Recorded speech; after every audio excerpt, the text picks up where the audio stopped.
Our next session dives deep into the real-world journey of building this generative AI model and intelligent agent, which covering the both challenges faced and like what are the breakthrough achieved. It's our pleasure to welcome the Dr. Pratik Prabhanjan Brahma, who is an AI technical leader with experience in research and development and scaling and driving business growth through the innovation. He is currently managing a research team in AMD India, focusing on building generative AI model and agents. So prior to joining AMD, he was leading team at Cruise to build the best data-centric method for training a prediction and behavior planning models that helps understand the surrounding scenes, forecast the near future, make the best possible decisions for autonomous vehicles. He was previously at Electronics Research Lab, where he has done the several projects like continual learning, joint perception, prediction, and generative model for creating realistic corner cases data. He has 11 patent to his name and published multiple papers on the top tier workshops, conferences, as well as in journals, IEEE, transaction on neural network and learning systems. He's also been invited to speak at events, many reputed events. His academic background includes PhD from University of Florida, where his dissertation is laid out a theory behind why deep learning works. So welcome, sir, for this next session. Thank you.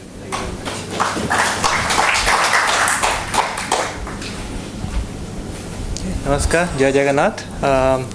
So today I'll be talking about challenges and thrills along the journey of building generative AI models and agents. Sure. Is this better? Okay, cool. No problem. Yeah. Thanks for that. So yeah, before I talk about the journey of building AI models and agents, I want to talk a little bit about my own personal journey as well. So I actually born and brought up here in Bhubaneswar. If you know guys like Saraswati, which is like very nearby here. And during my childhood, like KIIT was not even there. KIIT started as an industrial training institute, I think in the 90s, and there were elephants roaming around here also. So that was the time back then. So I studied here, I had my schooling here, then I studied at IIT Kharagpur, and back then my background was in signal processing. I worked on, for example, how do you look at chromatograms to figure out whether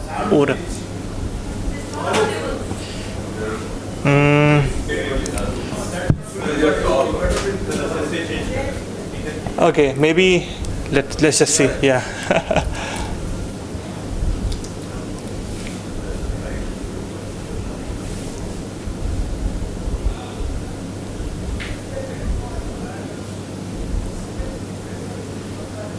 Is it better?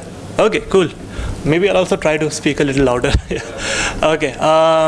Yeah, so as I said, like back then my background was actually in signal processing, and after graduating I even worked for a year in Bangalore, and then I decided to pursue my PhD. That's where I went to Florida, where my focus was to understand why deep learning works. That was actually the time, 2012, 2011, when deep learning craze started. And I really wanted to understand why deep learning is really working. At the end of my PhD, obviously I realized no one really cares about why deep learning works as long as you can make it work for your applications. But at least back then the hypothesis was all the data, they lie on a manifold, and what deep learning networks do is they try to flatten these manifolds as you go up and up into your layers, and they make it simpler to understand along these manifolds basically. So yeah, that was my thesis. So yeah, after that I decided, okay, enough of academia, let me go to industry research labs where I can actually work on practical applications. And at that point of time, the application that was of most interest to me was autonomous driving.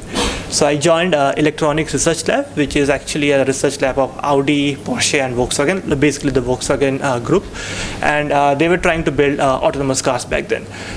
2016, there were no autonomous cars, obviously, but there was quite a bit of research going into this field. Google Waymo had just started. GM had invested in Cruise, where after 4 or 5 years actually joined Cruise to work there. So over the last 8 years, I worked on different aspects of perception, where you want to see what's around there, like detecting cars, pedestrians, traffic lights, lanes, and so on. Prediction, where you forecast what's going to happen in the future, whether a person is going to cross the street, whether a car is going to do a cut-in in front of you. And then planning and controls, where you actually safely maneuver your car to do what it is supposed to do. So luckily I got to work across all the 3 aspects over the last 8.5 years I worked in this field. And then last year, my family and I decided, let's come back, let's return, and that's when I came back to India, and that's where I joined AMD. So this presentation is the journey after joining AMD of like what we have been doing since the last 1 year. So AMD had its AI research teams in United States and in China, but it did not have any research team in India. So that got formed last year. And we had a very clear mission in front of us. Okay, the mission was build and enable our customers, our community also to build the best state-of-the-art AI models, okay? AI models and agents, and also in the most efficient manner using AMD hardware, so that we can help build that ecosystem around using AMD GPUs and so on to build the models, which obviously even to this date is not as much as it is for NVIDIA GPUs, for example, right? So that was our clear mission. So we started to look at, okay, if we want to build a model from scratch, how can we do that? So here I've divided all the models which are popular right now into 3 different divisions. One is, the popular ones, ChatGPT, Gemini, Grok, Midjourney, Sora, Veo. Okay, these are the ones which are closed models. You have absolutely no idea what the model architecture is. You don't know what the data is. You have no idea about that. All you have is just an API or a UI where you can just chat with it. So these are what are commonly referred to as like closed models. Then you have open weight models. Okay, people commonly refer to them as open source models, but they are not open source. I'll tell you in a short while why. So these are like models like Llama, DeepSeek R1, Qwen, and so on. These are open weights. So you have access to the weights. You can see how the model architecture is, but you don't know what data it was used to create the model. You have no idea about the training code, like the code that was used to train such models and so on. Okay, so obviously if we want to build our own model, we can't just start with Llama, Qwen, or anything like that, because we don't know what data it was used on and so on. So our thought process is like, let us look at what are some of the fully open source models. Okay, what is fully open source? Means everything is available. You can completely reproduce it also. And then we saw there are a few models like that. There is Bloom from Big Science Community. There is Olmo from Allen Institute, and there were like OpenELM is from Apple Research, and so on. These are fully open models. Now, one thing we saw, all these models were completely built, like before 2024, they're completely built purely using NVIDIA GPUs. Okay, the challenge for us was very clear now. Can we do something where we can build a fully open model using AMD GPUs? We know our hardware is good. We know our software stack is kind of coming up. Our modeling stack, how we can bridge that gap, with the competition here. So we started figuring out, okay, what is needed to build a foundation model. Okay, first we need researchers and engineers. That's the first thing. We wanted to hire folks here. Then we just start with some model architecture and data and lots of GPUs. That's what is required. Obviously, we didn't have a lot of GPUs, so we started with a smaller model to start with. So before I go into like what we did, a very brief introduction to how most foundation models are built. You look at Gemini, you look at ChatGPT, almost all of these things follow 3 different stages of training. First stage is something known as pre-training. So pre-training is you are just giving huge documents like corpus of data, and all you are just asking the model is predict the next word given the current set of words. For example, recite the first law A, and the next word is robot. So it will try to predict that. And then the second example is recite the first law A robot, and then the next word is May. So that's what is often referred to as pre-training. The next part is supervised fine-tuning or instruction tuning. Here, for example, you are either giving an instruction or a question, and then you have a corresponding answer to it. Okay, and you build lots and lots of pair example like this, and you use this to train a model so that it can do question answering, it can do conversations with you. So this is often referred to as instruction tuning. And then you have a third stage, which is referred to as alignment. Alignment or grounding, sometimes it is also called as. Here, you try to teach the model to be more human-like. For example, if you have two different answers for the same question, we ask humans to rate them and choose or give their preferences, like between these two answers, which one you prefer. You take this, build a reward model out of it, and then use it to again teach your language model of which one to prefer. So this is a process of pretty much all the best language models out there. They kind of follow the same process only. And yeah, we also kind of did that. Okay, so we started with a very small 1 billion model. I say this is small because if you look at the GPTs of today, they are in the order of like hundreds of billions, trillions, some people are even saying, right? Like who knows how big these models really are. But yeah, compared to that, it's a small model, but that's what we wanted to start with. So Olmo from Allen Institute, they had 1 billion and 7 billion model series.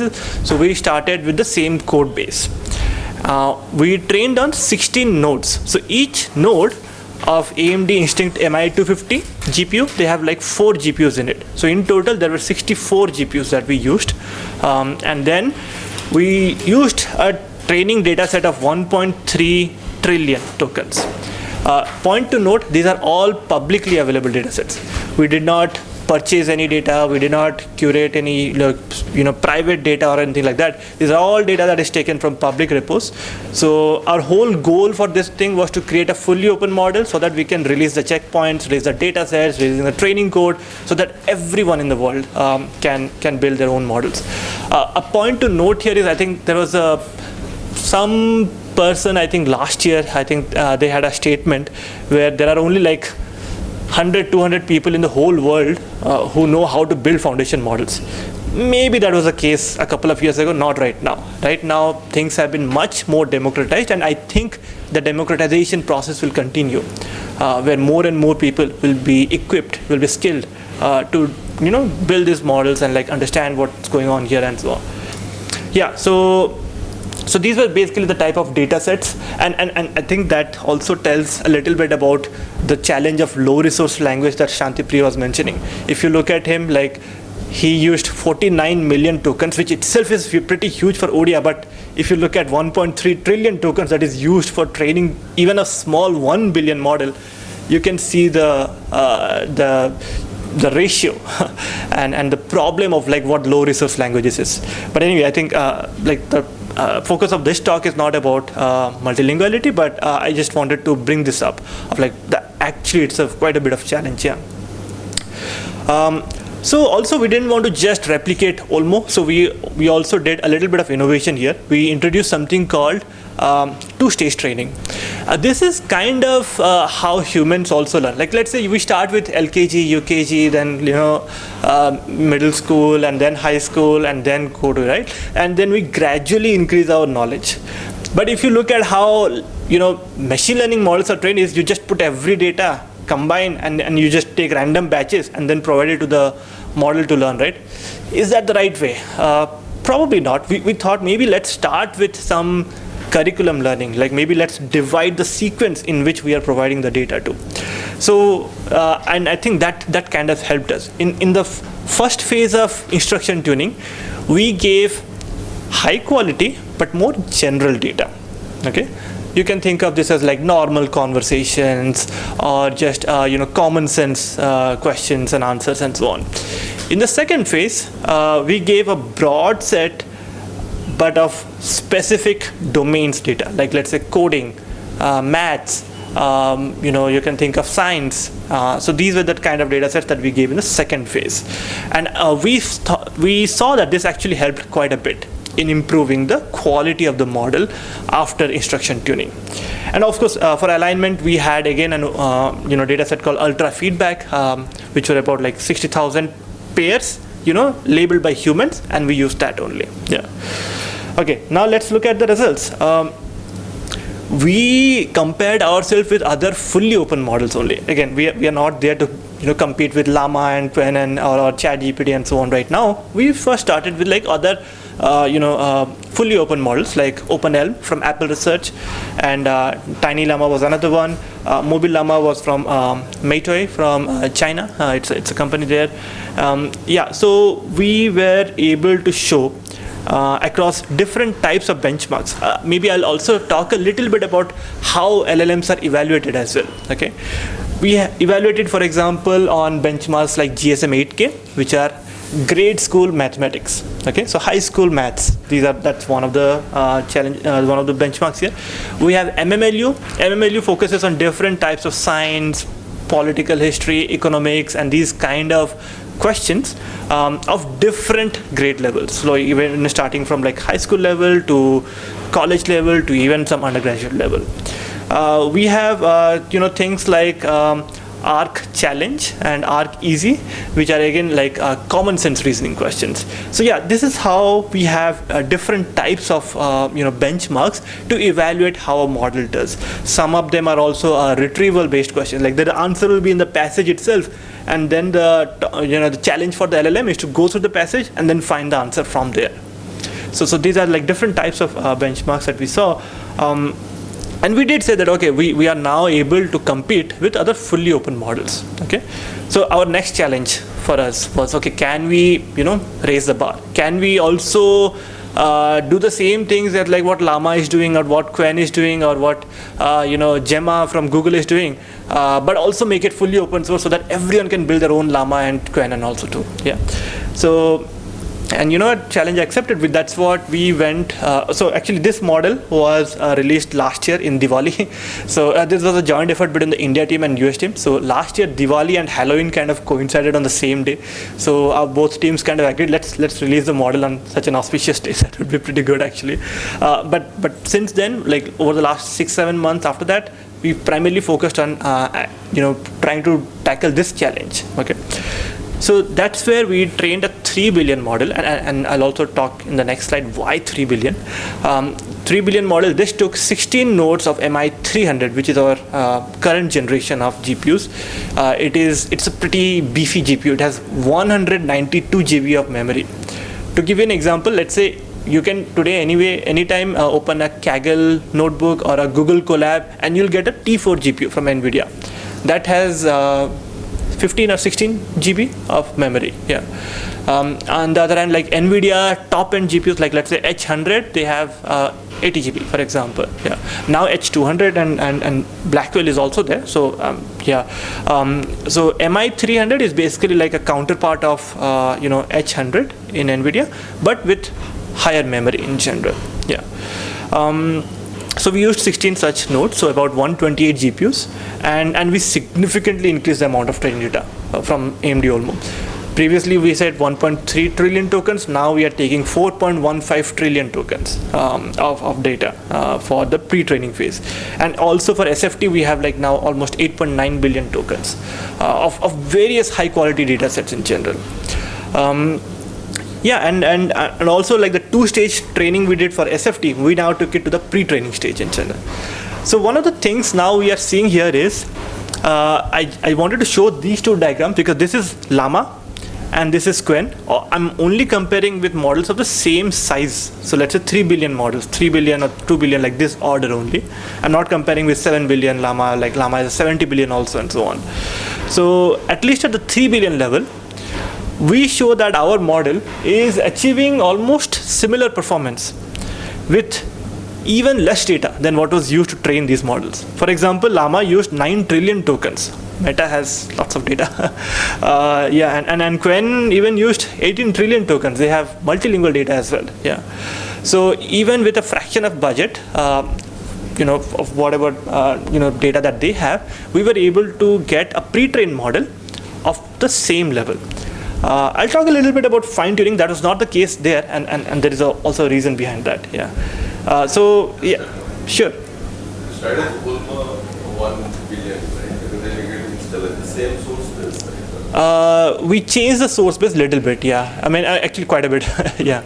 Yeah, initialize a completely different, model too. For example, in Olmo we had, RMS layer norm. Here we have RMS norm.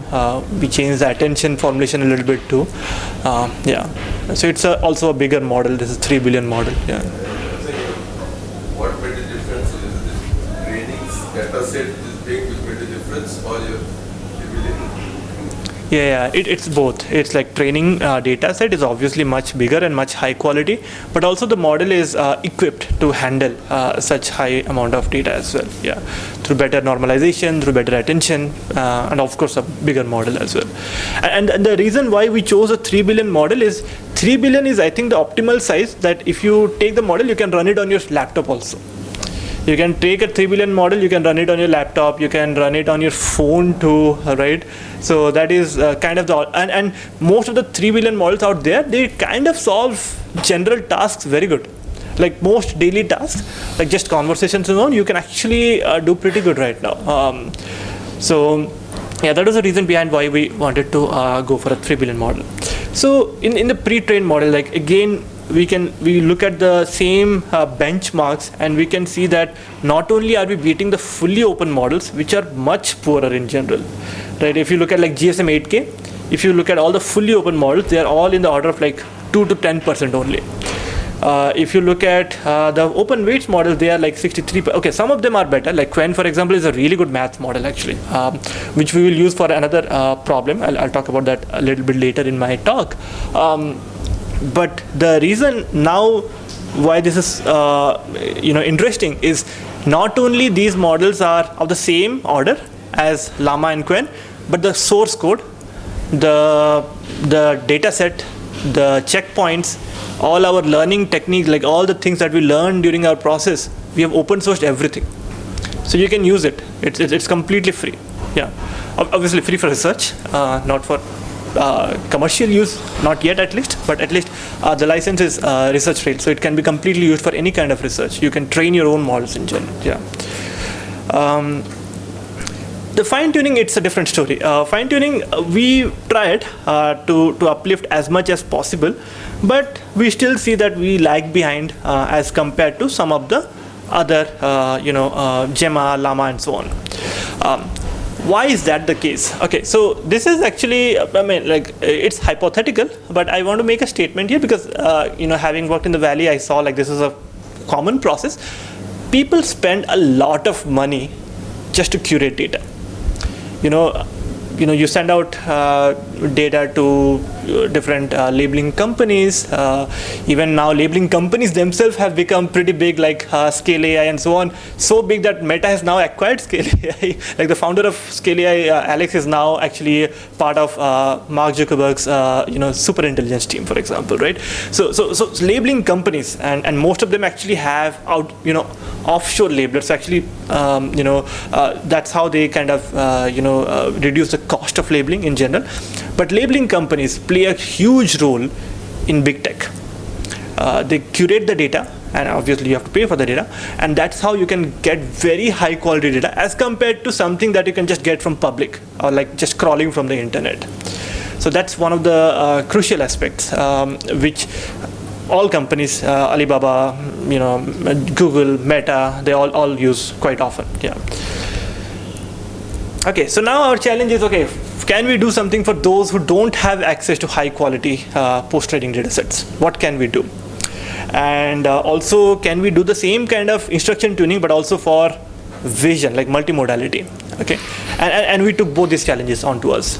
So first I'll talk about the second challenge on like how to do a vision language model. Okay, so but before we talk about like what, how we did it, I want to give a very quick tutorial about like how vision language models work. Okay, so vision language models is, you take a image as an input, and there is a question you ask, and then you get an answer about it. For example, in this image, you have a child trying to open the fridge, and then the question is, which force would open the cabinet door? Oh, it's a cabinet door. Okay, yeah. So the answer is the pull, like the child has to pull it, for example. Obviously, this is a very simple question, but I hope you get the context, like how vision language models typically are. Whenever you go to ChatGPT or Gemini, they are all actually multimodal models. You can actually provide images. You can now even provide multiple images as well, right? So all of these actually are multimodal models. How do they work? Okay, they all have three main components. I won't say they all, because now there are new types of designs which are also coming up, but some of them have three main components. One is there is an LLM backend. For example, when ChatGPT first came, it did not have images as input, right? So it was only a pure language model only. So all these models, they have an LLM as a backend. You have a vision encoder. Okay, so vision encoder is something that takes an image and projects it onto some dimensional space. Okay, so that's what a vision encoder is supposed to do. And then there is one more component which is called a projector or an adapter. The job of this projector or adapter is to take these vision embeddings and project it onto the text space or text token embedding space so that an LLM can understand. So that's how most of these vision language models work. So just to repeat again, you have a LLM decoder model, you have an vision encoder that just takes an image, converts into embeddings, and you have a projector and adapter that just takes these embeddings and transfers into text embedding space. Okay, simple, these three components only, and that's what we did for us also. We took our AMD Olmo 1 billion model as a LLM backend. We took Clip, a popular model from OpenAI, as a vision encoder. And then we just had a very simple two-layer, multi-layer neural network as a projector. That's it. So overall, the model size was like 1.3 billion or something. Okay, and then we started training in three different phases. First stage is actually called the projector learning. So first, you need to learn how to transfer from image space to text space. How would you do that? Okay, you can do it something like this. Let's say this is part of your training data. Okay, you have this image, you have this text. Okay, you can look at your text embeddings and look at your image embeddings, and then you train this MLP projector to go into the text space and look at the similarity between the output of this projector and the text embeddings that you had got from your corresponding text. And if you keep doing that, you first train this MLP projector first. So that is the first step. The second step is you do this. Yeah. One question. Is it necessary to the image to have any text in that? And I know you're doing an embedding. The image can also be embedded similarly, but the way I heard is something like that. There has to be some text so that you can project it in the text space. Is that necessary? It is better to do that. Yes. Like for example, this picture, child and a wardrobe. So now the question is, can the child open the wardrobe or push the wardrobe? Like pull or push. That's the question. Does it require any kind of text, or without text also you can have? Without text also it can learn, but in this case we specifically chose the data where you have an image and text pairs. Yes, and the reason behind that is, see this clip, this actually uses something called vision transformer. Now the vision transformer was actually trained purely using images. There was no text there. Okay, so we did not feel the need to redo that entire process again. So we took specifically image text pairs so that we can align image and text spaces together first. And then we did the same pre-training, the next token prediction. As I said, you have an image, you give some parts of your words and predict what the next token should be, and we kept doing that. And then finally we did the instruction fine tuning. Okay, one of the interesting things we added as an innovation here is called as active and targeted data sampling. Okay, so what is that? See, when you're doing large-scale training, you can't do it multiple times. That is very, very difficult. Like typically, if you're training a small model, you try out multiple times, you see which way is the best, and then you release it or you deploy it, right? You can't do it for such big models. So what you typically do is you either train smaller ones or you train for less time, and then look at some ablations to see what is working, what is not working, and so on. And based on that, whenever we saw there are some data sets that it is not learning properly, we oversample them. So that is what we say as targeted resampling. And this technique actually helped us quite a bit. In fact, this is how, if you look at the results here, we were able to get very close and actually even beat DeepSeek vision language model. Again, of the same model family, like 1.3 billion model family. And the reason behind that was, again, as I said, like these kind of like targeted data mix, actually both data mix, we included a lot of data here, and also the targeted data resampling. Yeah. So this is what was one of the challenges, as I pointed out, like how can we do multimodal language models, and like after we released this, again we open sourced everything, the code, the data sets, the checkpoint, actually multiple checkpoints. And then the other challenge I mentioned was, what if for those people who do not have access to very high quality post-training data sets, okay? Because all these things that we are doing, we are not buying any data on thing, we are just using public data sets only, right? But we could clearly see there is a gap between what is available in the public versus what, if we could have gotten much better models in general. So that's where I want to reiterate one of the statements from Ilya, who is a co-founder of OpenAI. I think many of you may know who Ilya is. So Ilya was one of the brilliant scientists of our time, and he's a co-founder of OpenAI. And his statement at NeurIPS last year, NeurIPS is the premier conference in machine learning. At NeurIPS last year was, the training as it is happening right now is going to change significantly. LLM scaling, like how LLM scaling has happened over the years, is bigger data, bigger models, huge amount of compute, job done. Okay, that has been the scenario so far. So he said, like, that's not gonna continue like this. Like something is changing. And one of the things he said, what is changing is internet data. Okay, we have only one internet, and pretty much all these models like Gemini, ChatGPT, they have all consumed the entire internet data already. How much more information is getting added to internet? Okay, there is a lot more information is getting added to internet every day, but how much more relevant or useful information is getting added? That is finite. You can think of this as fossil fuel versus non-renewable resources versus renewable resources. Oil, we keep getting more and more oil every day, but still it is fixed. We know that Earth has a fixed amount of oil.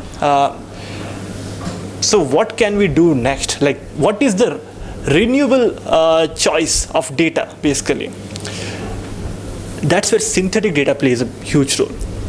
Synthetic data means these are data that are created. These are not data that are just scraped from the internet or are just retrieved from somewhere, right? So synthetic data plays a huge role. But there are a few other things which I'm not covering in my talk here, but also are going to play a huge role. One is digitization of data which has not been digitized yet. If you look at our Kimbadantis and everything which have not been digitized yet, actually, and there is a lot of information there which could be very, very useful to us and to AI models in general, right? So digitization is obviously one of it. Private data, how many of those can be open sourced? That could be also really good, but that's perhaps not going to happen because data is the real oil of multiple companies, as you can imagine. The third option is synthetic data. You create your own data, okay? And synthetic data has been used quite a bit, actually. I just gave two examples here. When DeepSeek released the paper earlier this year, the stock markets kept tumbling and so on. So the main reason behind that was DeepSeek was able to do this with some 50,000 GPUs, which is much less than what OpenAI and Gemini use for their training. Okay, but there are a few things that perhaps was not so much into limelight, but I want to point out here.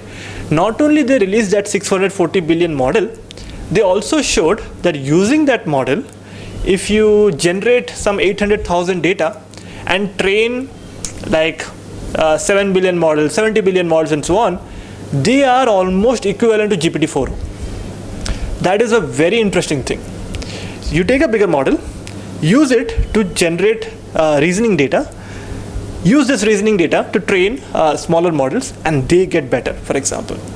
So better that they are actually comparable to frontier models, which are closed models. So that's a very interesting thing that got published in the DeepSeek paper itself. Okay. At the same time, even for languages, multilinguality, AI for Bharat, which is from IIT Madras, they have been using synthetic data quite a bit actually. They use translation models to translate English Wikipedia into different Indic languages. I think there are like 14 Indic languages and so on. I think Shanti also talked about some similar approaches as well, right? Sarvam AI is a startup which is trying to build foundation models for India, and they have been also using synthetic data generation to create their 2 trillion corpus, and the impact is visible. Like Sarvam AI, I think it's a 2 billion language model. At least in the same order of models, it is doing good on multilingual tasks. I won't say necessarily doing good on all the English tasks, but at least when the same English tasks as like ArcEasy and GSM-8K that I brought up earlier, if you translate them into Hindi or Odia, at least the Sarvam 1 model is doing pretty good there, and perhaps one of the reasons behind that is usage of synthetic data. Yeah.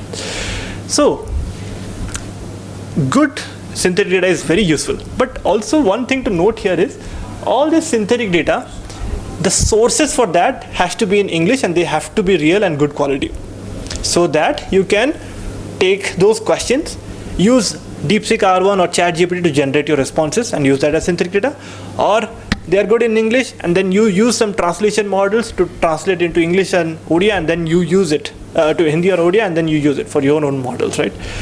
But what about those sources? It's the same thing as like fossil fuels, right? Like they are not renewable, they are fixed. You'll run out of them very soon. So one of the research questions that we asked to ourselves is like, can we even generate really good sources, really good questions? Think about this way, like let's say, models are now coming up which can solve IIT-JEE questions. Can we even have models that can generate IIT-JEE questions? So that was one of the things that was going on in our mind, and that's where we came up with SandMath. This is a paper which will actually get released next week. This is called Synthetic, Accurate and Novel Question and Answer for Maths. Here what we did was, we basically asked R1, hey, keep generating new questions. Okay, think about you as an expert who is going to set questions for math Olympiads and these kind of competitions. Generate new questions. And we asked R1 to also answer those questions. And we looked for consistency sampling, which means you generate a question and you again ask R1 to answer it like multiple times. And if they're all consistent, there is a high hope that it is a good and valid question and answer pair.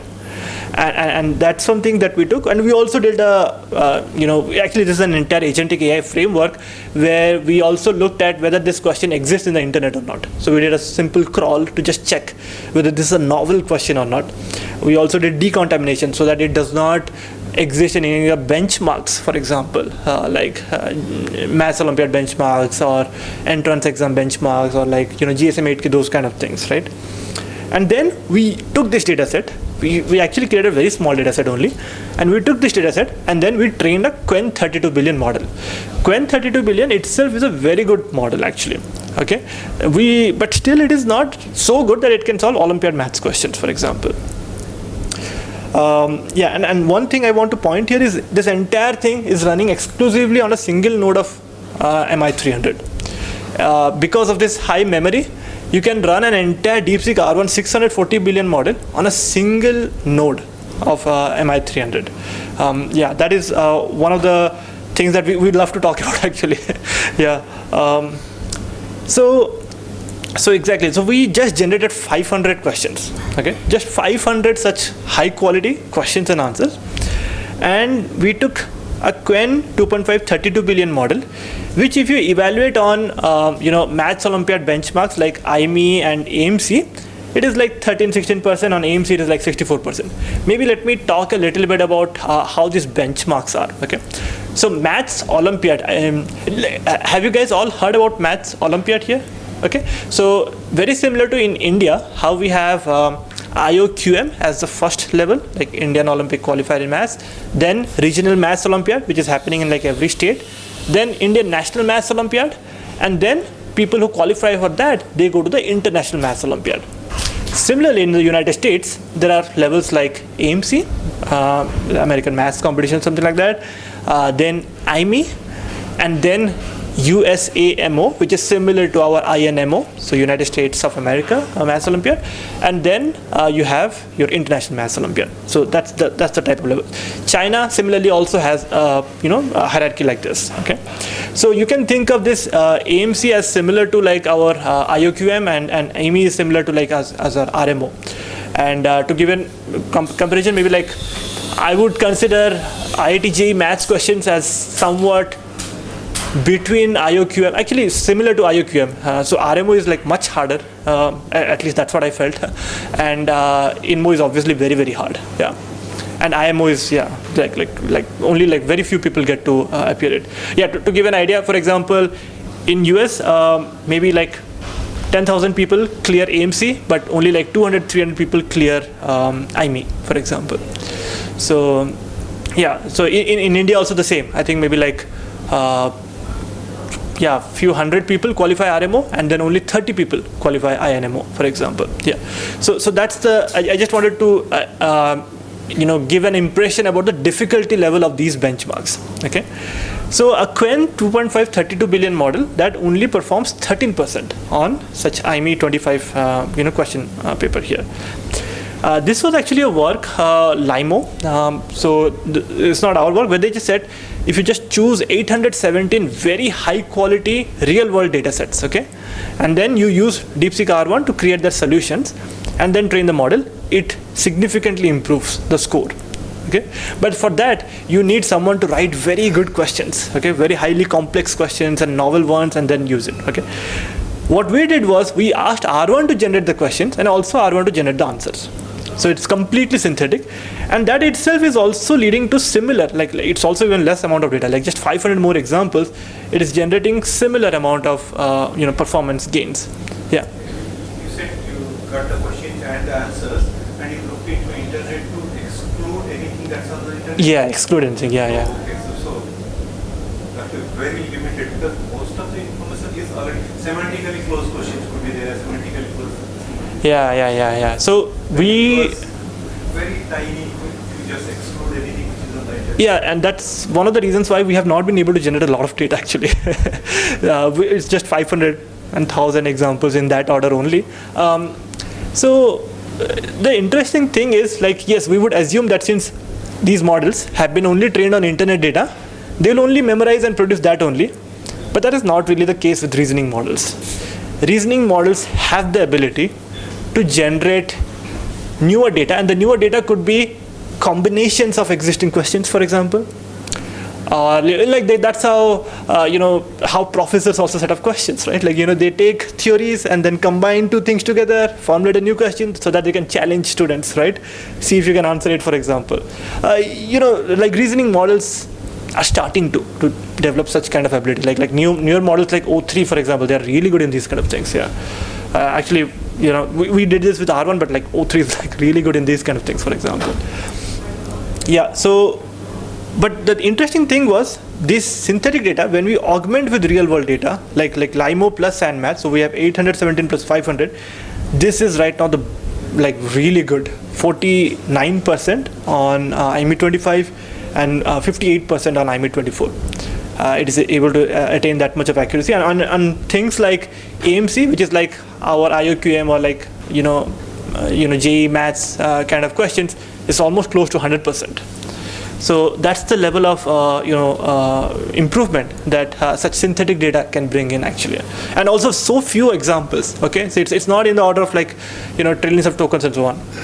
The Quen 2.532b, that was trained with like 15 trillion of tokens, so it has understood what maths is. You just need to train them to be able to solve these kind of difficult questions. So that's where the synthetic data is actually coming into play. And we also have another thing here where we can increase the difficulty level of the questions that we generated, but we thought that it is very less difficult. For example, we use another model to just judge the difficulty level on a scale of 0 to 10. If it is less than something, we say, okay, you know what, generate again. And the thing about synthetic questions is you can just keep doing that multiple times. If you ask a maths PhD student to keep generating questions multiple times, he'll be like bored and like okay, no, I'm not going to do that, for example. But machines, they keep running, so that's one of the main advantages. You can keep them running in general.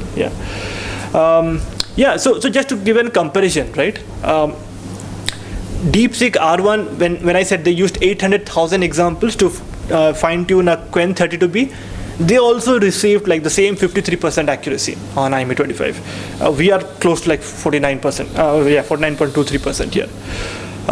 And then at the same time we have like R1, Gemini 2.5 Pro, O3. These models are actually more than 80% on these benchmarks. So you can just see the gap between open weights models and closed models is still very high.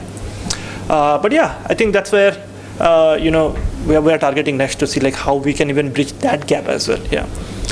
Okay, so one of the things I want to also point out here is, if you look at the reasoning models and their data, this is one of the questions, for example, it generated, and this is the answer to that. Sometimes it can take like up to like 50,000 tokens also. So like one of those passages will be like huge and long and so on. People are even now trying to put like an entire book into a ChatGPT and see if it can answer questions from there, because you have models which can take lots of tokens in general. But one of the things about hardware is your memory is fixed.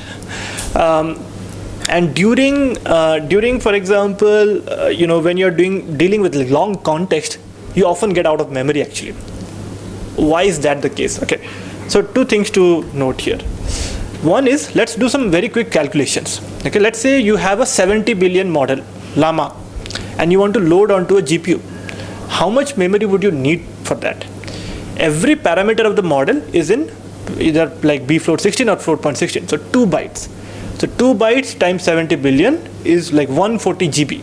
So 140 GB of memory is just needed to load the model. But that is not enough. When you're doing inference, you predict the first word, and then that is put back into the model, and then you predict the next word. You do it auto-regressively, right? So that is what referred to as your keys and values. They keep getting expanded gradually. That's often referred to as a KV cache. And how much memory is required for these KV caches? It can grow quite a lot as you increase your context length or as you increase your model size. For example, when you take a 70 billion model and at 128K context length, which is actually the context length which Llama 3 was trained, you can get up to like, I think, close to 60-70 GB just for the KV cache itself. You have 140 GB for that and 60-70 GB for this. Like on an MI300 GPU, you are out of memory also. Like MI300 is a very high memory GPU, and still you are getting out of memory in these things. So what can you do? Obviously, you can quantize things, or you can lower the dimensions by doing some dimensional reduction, but that leads to quite a bit of accuracy drop. So our challenge was, how can we deal with this?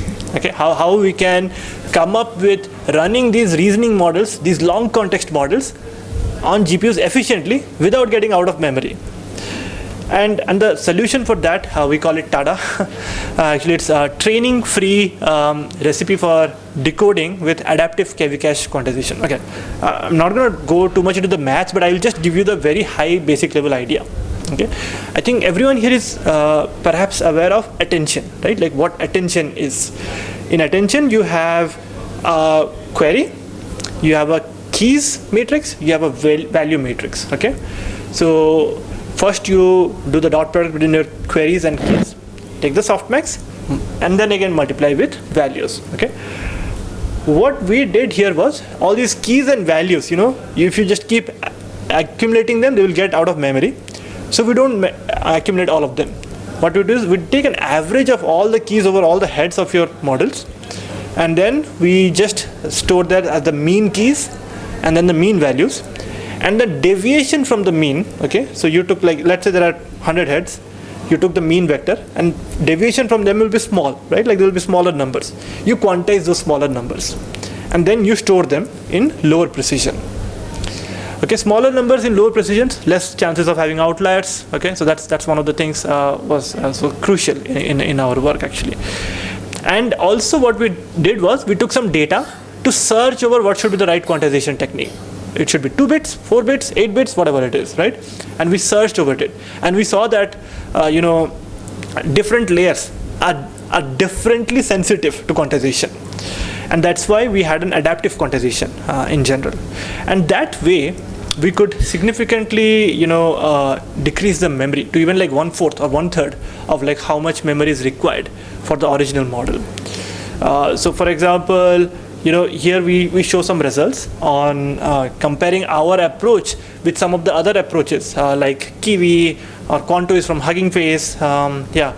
Gear I think was from Intel, where we show that at almost like 1/3, or in this case for Llama 2 even like 1/4 compression, which is like you're reducing to like 25% of the KV cache memory. We don't drop the accuracy from the original model. Like wherever we say BF16, that is the original model's accuracy. Original model accuracy on an average was 46% across all these different benchmarks. And then after compressing also, we are similar. So we are not dropping the accuracy, but we are significantly reducing the memory. And for that, we also build some Triton kernels. So Triton kernels, by that, we are not only reducing the memory, but we are also making it faster. Like inference is also, in this case, almost 3 to 4x faster in general. So this is how, and such techniques are being employed by almost every company, because lots of people are asking Gemini 2.5 Pro or ChatGPT to do some reasoning analysis also, right? And they can't just use, if they have lots of GPUs, but still they can't just deliver everything if they don't employ these kind of techniques. And we specifically showed that our technique can actually even beat the state-of-the-art method. For example, Kiwi was a paper that published in NeurIPS last year. We published our paper in ACL this year, and this is something where one of the advantages here is it can be more data-centric. It looks at the task you're trying to solve and then chooses the quantization, chooses the compression technique as per that. Yeah.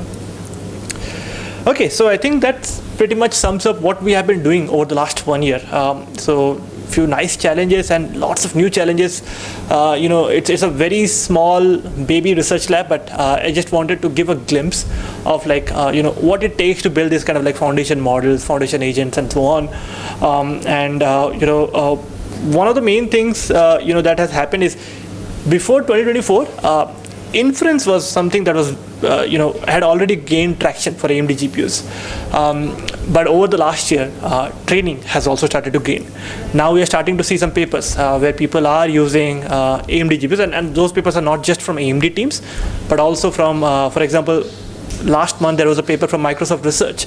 It's called Reinforcement Pre-Training, and that has started using AMD GPUs in general. And this is a trend not just in industry but also community. Community has also started using AMD GPUs for training. So good to see that in addition to inference, there is also the training part which is gearing up. One of the things that we often get asked is like, hey, you guys are like a hardware company, why are you building models? So one of the things is like building models gives us fresh perspective of like what are the different challenges that our potential customers, our potential community, which is like you guys, will face when you are going to train your own models or infer your own models, right? So it's better that we identify that, we identify the trends, we also identify the problems and then try to solve it before you face that problem, for example. So that is one of the main reasons why we as a company are also trying to, we don't want to monetize Installa and all these models that we are, it's all public and open source, but the experience is giving us that perspective, like what could be the possible problems, what we need to change in our software stack, in our hardware stack, or even for our new hardwares which are also coming up, like 300 is there, but now Dr. Lisa Su, like CEO of AMD, she also announced that we'll be releasing MI 450, which is like a much bigger, and it's a supercomputer on its own actually. So all these things are coming up, and this is what is driving both this rapid improvement of our software stack and the hardware stack. Finally, I want to say, like, the AI revolution, many people call it hype. Many people think, oh my God, this is so huge. So what is it really? I personally think, yes, AI revolution is real. Maybe somewhat different from how media kind of makes it, but it's definitely real. It is happening, and it's happening very, very fast. It's very hard to even catch up with what new techniques are there, what new models are coming up, and so on. So staying on top of it itself is an art actually. And that is something that I feel like we all need to develop, and we as a whole country also need to be really good to be better AI researchers. I mean, like, I feel like AI research part is something where India has a lot of talent, but India is not close enough to US and China in general. But I think there's a huge scope to improve here. And I think some of the future works is like, we will perhaps really soon, is like, we want to use AI. We are building AI that is going to make AI even faster. So that's something that we are also working on. Another part is like, we are trying to build AI which can help evaluate AI even better. So more to come on that. But so far, thank you very much.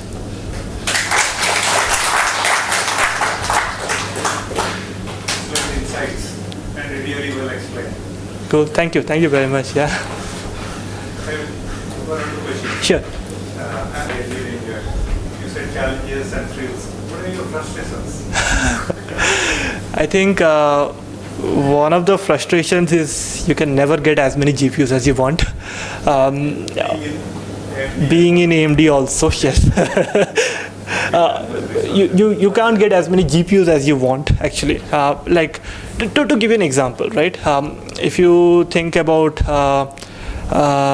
people who are in OpenAI or in Grok or in Gemini, they have access to way many GPUs in general to build even better foundation models, which is good for us as a company.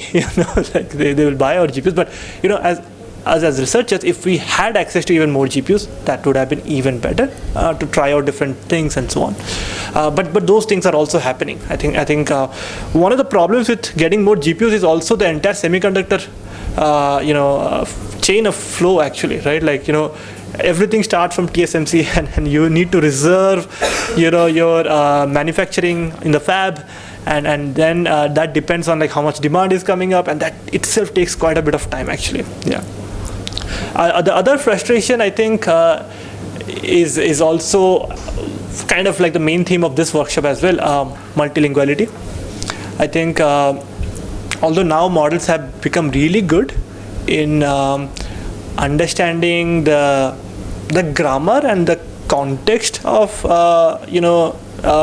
Indian languages, but I don't think they understand very well the semantics or the inherent thoughts of someone who might have spoken it. I think if you just have some conversations, you understand what I'm trying to say here. So that is very difficult because these type of data is not digitized yet. So we need to somehow digitize such kind of like casual conversations data and so on. Having said that, these kind of data might be there with companies like Meta, for example. We have lots of conversations that happen in different languages. So maybe they can use some of these data. So hopefully the next Llama models become really good in terms of multilinguality, understanding and multilinguality, reasonable conversations. If you're trying to build a software layer like NVIDIA and CUDA and all those, or maybe it's already there. It's there. So similar to CUDA, we have something called ROCm. ROCm, ROCm. So, and the interesting thing about ROCm is whatever code you have written in CUDA, you don't have to change anything, it will just directly run on ROCm. And the reason behind that is, as you can see, so many development has already happened on NVIDIA GPUs. And if we ask all of them to change their code to run on AMD GPUs, it would be like terrible. so the ROCm has been designed in a way such that, machine learning engineers, machine learning researchers, they don't really have to worry too much about porting their code, unless you go for building something like, this, for example. Like if you're significantly changing your architecture, there you have to develop your own new kernels. So here, for example, and that's where, there are languages like Triton. Triton is actually a language that OpenAI is sponsoring quite a bit actually. OpenAI is very invested, and AMD is also very invested in Triton. Triton is a language that is agnostic to hardware. It can run on NVIDIA GPUs, it can run on AMD GPUs, it can run anywhere. Yeah, and it is also a Pythonic language, so you don't have to be C++ experts also to understand like what it is. You can write your code in Python, which I think most machine learning folks write in Python only, right? So you can write in Python only, and then that will automatically translate it to lower levels and compile it and make your code faster. For example, in this case, we took Tada and we wrote the code in Triton only. And it runs on AMD GPUs, it will run on other GPUs as well. Yeah. And all these models like Installance 1, they also run on NVIDIA GPUs, they run on Intel CPUs, so it's all fine. Yeah. Similar to the ONNX or Mart level. Yes. Yeah, and AMD is also very much invested in ONNX actually. In fact, my boss's boss is actually one of the founders of ONNX. Like my boss's boss in AMD is one of the founders of ONNX who joined AMD. Yeah.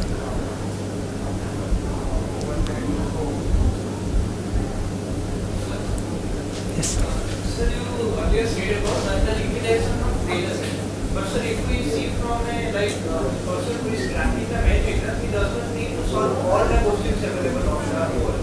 He actually needs to work on a good amount of questions and he can appear for vector.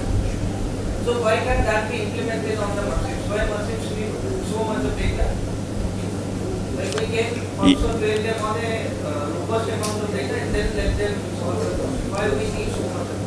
You're absolutely right. Okay, so let me point two different things. You're absolutely right that maybe machines don't need that much amount of data, right? In fact, that's what we showed here with just some 1300 examples. We are taking the scores of Quen from 13% on IME23 to 49% on IME25, right? And the same thing, like we are solving like almost 100% of 93.28% of AMC questions, right? But that is only possible because the base model has been trained with lots and lots of data. So it understands mathematics. It understands if there is a theorem, how you want to derive it. It understands, multiplication, addition. It understands what are like angles of a triangle, what are isosceles triangles, and so on. So since it understands all these basic things, it understands like what is factorial and so on. So it is able to solve those things, right? Now, in order to make a machine understand those things, you need lots and lots of data actually. So that is what we feel is training your base models and making that really good. That will require plenty of data. But then doing it more specific to a particular application, in this case, for example, maths, you perhaps don't need that much. And this is where we just experimented with maths, but you can think about in the future, you can use AI to generate new theories that have not been invented yet also. I mean, I'm just giving a hypothetical example. Let's say graviton, like photon is, the part of light, right? It's the elementary particle of light. Similarly, graviton is like the elementary particle of, gravity in general, like gravitational forces, right? Maybe, how photosynthesis exists today, where leaves can take light and then process it, right? Maybe at some point of time, people can do graviton synthesis or something like that also, right? Like maybe the theory can develop and people can do something similar to how Doctor Strange in Marvel Universe does, for example. So yeah, sci-fi aside, but all these things probably is possible with lesser amount of data, but that needs a strong foundation, and the foundation models, however, take lots of data to make those models really understand the basics. Yeah.